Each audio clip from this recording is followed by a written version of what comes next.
शेतकरी मित्रांनो, आज आपण केळी पिकामध्ये आहोत. आता केळी पिकाला आपण ब्रँड जे आहे खत आहे, विलोड केमिकलचं खत आहे.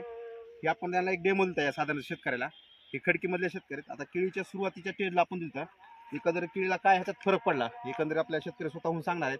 ते तुमचं पूर्ण नाव सांगतील, मोबाईल नंबर सांगतील आणि तुम्हाला ह्या खताचा एकंदरीत काय फरक पडला त्यांच्या केळीला हे आपल्या सगळ्यात सविस्तर सांगतील. नमस्कार. नमस्कार सर. आपलं नाव सांगा पूर्ण.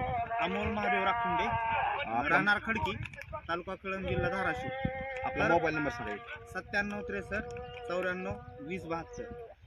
तर आम्ही काय केलं की ही जी औषध आहे तर आम्ही एक 10-10 ग्रॅमनं प्रत्येक झाडाला एक 50 झाडाला ट्रायल घेतलं होतं. तर त्या 50 झाडामध्ये एक कमीत कमी 4 इंचाचा फरक दिसायला दुसऱ्या झाडामध्ये आणि ह्या झाडामध्ये. तर असं काढून की आणि तेज आणि पोंगा जे आहे ते एकदम खडा निघाला ह्याचा आणि चांगला रिझल्ट वाटायला तर आता आपण खतामध्ये मिसळूया. आता तुम्हाला फरक चांगला वाटतं एकंदरीत. हो सर वाटायला.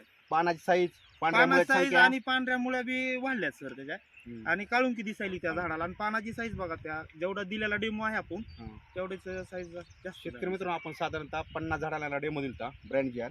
साधारणतः 10 ते 15 ग्राम आपण एका झाडाला टाकलं होतं. त्याच्यामध्ये आपण खतामध्ये मिक्स करून टाकलं होतं. आता जर तुम्ही फरक बघितला तर नवीन लवची सुटलेली पानाची साईज झाली. सगळ्यात महत्त्वाच्या खताचं सगळ्यात महत्त्वाचं म्हणजे जमिनीचा समूह, म्हणजे आपण जे म्हणतो पीएच मेंटेन करते. जेवढे तुम्ही खतं टाकता ते 100% त्या झाडाला लागू करते. पांढऱ्या मुळ्याची संख्या चांगली वाढवते, पानाची साईज चांगली वाढते. जर आता तुम्ही टेम्परेचर जरी वाढलेलं असलं तरी झाडाला काही इफेक्ट होत नाही. असे अत्यंत उत्तम असं प्रोडक्ट आहे. त्या काकाला आपण ट्रायल घेतली, अतिशय चांगला